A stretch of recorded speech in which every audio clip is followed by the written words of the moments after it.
Assalamualaikum warahmatullahi wabarakatuh. Selamat sore teman-teman semua. Salam sehat, salam bahagia dan salam sejahtera untuk kita semua.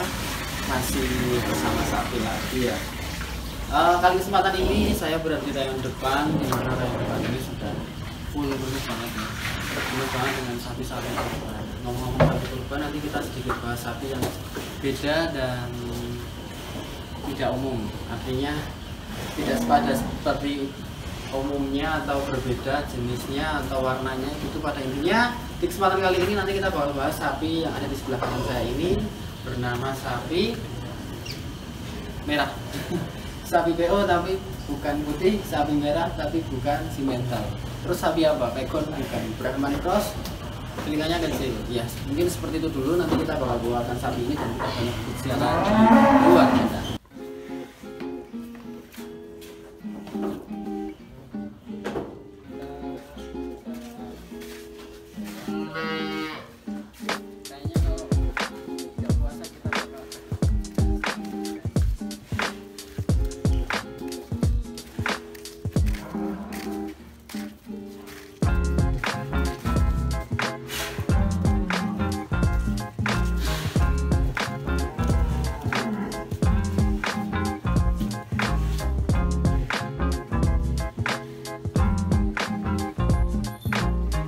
Baik teman-teman semua, mungkin sebelum saya banyak bercerita tentang sapi yang ganteng ini, yang Masya Allah ini, nanti kita ganti telur terlebih dahulu biar lebih apa ya, lebih indah yang jelas, karena ini sangat menyiksa sekali menurut saya.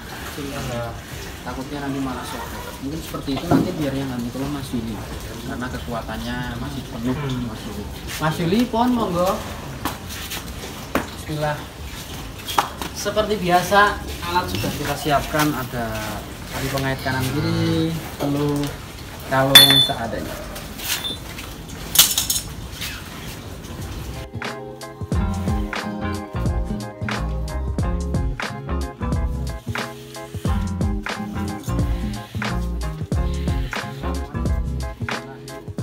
Jangan ditiru ya teman-teman kalau belum pernah mencoba atau belum terbiasa.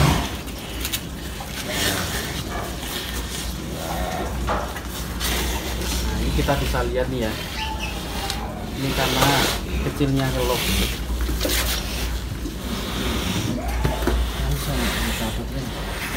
Jangan ditiru adegan ini kalau belum pernah atau belum terbiasa, karena sangat merugikan yang punya pasti, karena tenaganya terbuang sia-sia dan sapinya kalau lepas dari tangan berarti udah tanpa geloh, tanpa tali, bablas.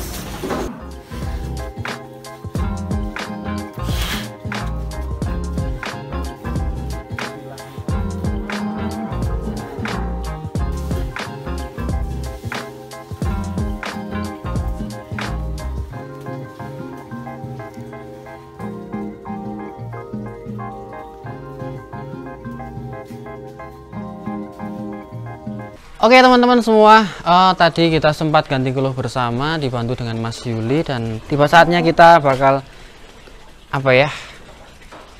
review spek atau apa sih yang dimiliki sapi ini. Tapi sebelum ke situ nanti saya bakal cerita sedikit lagi tentang alasan saya kenapa kok mengambil sapi ini dan digunakan untuk apa nantinya ya. Pertama karena pasti kita masih fokus belanja khususnya sapi-sapi kurban ya. Pada kesempatan kemarin kita belanja di pasar hewan Jogja sana, kita mau cari sapi dengan spek bobot di atas 800 kilo, tapi tidak dapat karena di pasar mayoritas sapi potong semua, dan itu pun betina-betina non produktif. Dan kita beralih ke desa atau sapi-sapi yang memang besar di desa, belum dibawa ke pasar atau tidak dibawa ke pasar, kita ambil gitu. Nah sebelum kita beralih ke desa, saya melihat dari jarak jauh ada sapi warnanya kok unik gitu lah.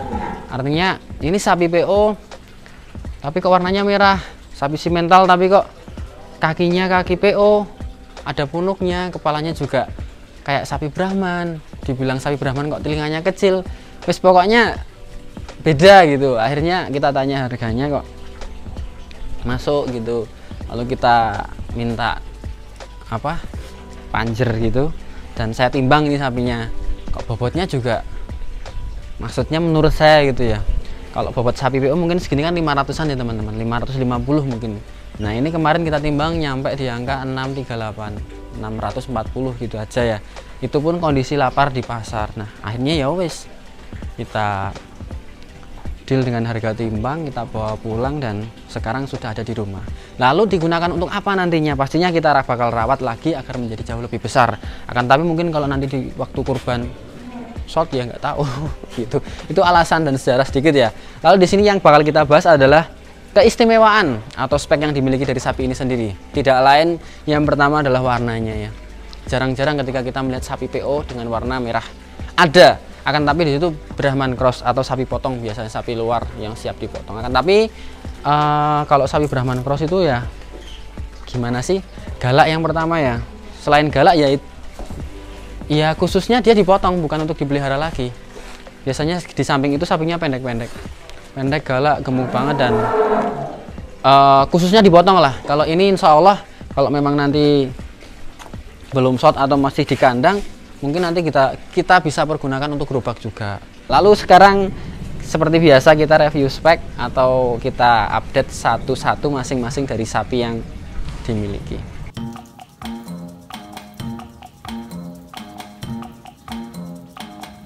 Oke teman-teman, kita mulai dari depan dulu. Di depan ada kepala seperti biasa, pasti sudah hafal semua teman-teman yang namanya kepala seperti apa bentuknya, telinga, hidung, tanduk, mata. Nah pada intinya yang kita cari adalah yang utuh, tidak cacat, yang simetris, tidak panjang sebelah, tidak gede sebelah. Nah mungkin kita bisa lihat dari ciri-ciri kepalanya dulu. Sehat kan, utuh kan gitu. Kalau menurut teman-teman ini masuk kategori sapi simental kah, PO kah, pegon kah gitu. Bebas penyebutannya. Yang jelas saya senang dengan sapi ini dan insya Allah bakal kita rawat ya. Dilihat dari hidungnya tidak kering, sehat insya Allah. Tanduknya juga simetris kedua-duanya. Terus ada ciri-ciri khusus katanya ini, katanya teman-teman gerobak. Kalau dia punya uyang-uyang apa ya, bun-bun di tengah, biasanya sapinya itu gampang dikandani. Apa ya, nurut gitu aja ya, nalar, mudah dididik.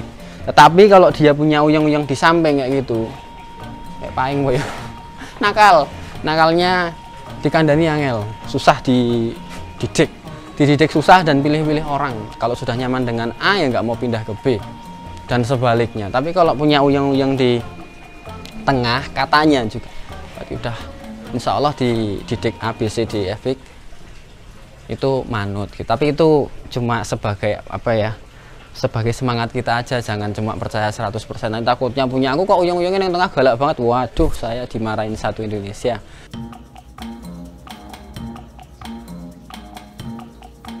Oke, kepala sudah, telinga juga tidak ada yang sobek. Nah kita sedikit ke bawah. Kalau kita lihat ke bawah sini ya mungkin ada yang berpendapat kalau ini masuknya simental mas atau pegon mas. Nah tapi gelambirnya gelambir PO, gombelnya gombel PO atau gombel sapi Jawa lokal gitu. Ditarik ke atas ada leher. Nah tapi lehernya bukan leher PO lehernya leher sapi pegon dan seterusnya, wis nggak apa-apa. Dan ada punuknya yang jelas, punuk gelambir itu masuk sapi PO. Lalu telinganya juga menurut saya bukan dari golongan sapi simental sih, karena kecil dan tipis. Kalau simental biasanya tebel, walaupun kecil tebel lebar. Kalau limosin kecil tebel, kalau simental tebel gede, tebel gede simental. Kalau ini Jawa lah, menurut saya Jawa. Oke, sebelum ke belakang, terakhir di sini ada kaki. Kaki itu sendiri yang paling utama acuannya adalah bagian kuku bagi saya, dan menurut saya sesuai dengan kebutuhan saya. Kenapa kuku? Karena cuaca di wilayah kami cukup ekstrim, jadi biasanya ketika sapi itu terkena satu penyakit atau beradaptasi dengan lingkungan, yang diserang pertama kali adalah kaki kalau menurut saya. Jadi misal sapi ini nggak panas atau nggak mau makan apa ya, biasanya wes malas bangun ya toh.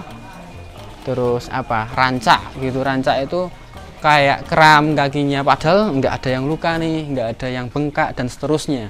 Jadi ketika kita sudah memilih satu acuan yaitu kaki yang kuat, bukan yang besar ya, kaki yang kuat, yang kering, yang Jawa gitu. Insya Allah kalau di wilayah kami sangat tepat lah kaki kami ya. Kakinya kaki lokal, kaki Jawa, kukunya juga kuku hitam atau satos pastinya. Oke, kita pindah ke belakang. Baik teman-teman semuanya, tadi kita sudah bahas di bagian depan, sekarang kita bagian belakang ke tengah. Di bagian belakang ada yang namanya pantat juga, ada ekor juga. Yang utama adalah pantatnya. Pantatnya saya senang karena tidak melorot, tidak apa ya, tidak tipis ya.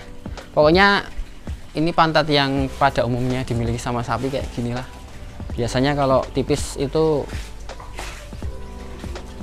segini. Kalau ini insya Allah masih banyak ruang nanti untuk diisi lagi. Bagian pantat insya Allah aman, dan bagian ekornya juga masuk kategori sapi lokal, bukan sapi simental. Itu pendapat saya, mohon maaf. Artinya kita sharing dulu aja ya. Ini ekornya ekor sapi lokal. Kalau kita samakan dengan sapi lokal kan sama untuk karakternya. Kalau sapi simental itu kan lebih gede banget terus kecil gitu toh. Kalau ini lokal, ekornya juga hitam, dan di bawah pantat ada yang namanya kaki laki. Kaki di sini alhamdulillah keempat-empatnya teracaknya tidak ada yang pecah.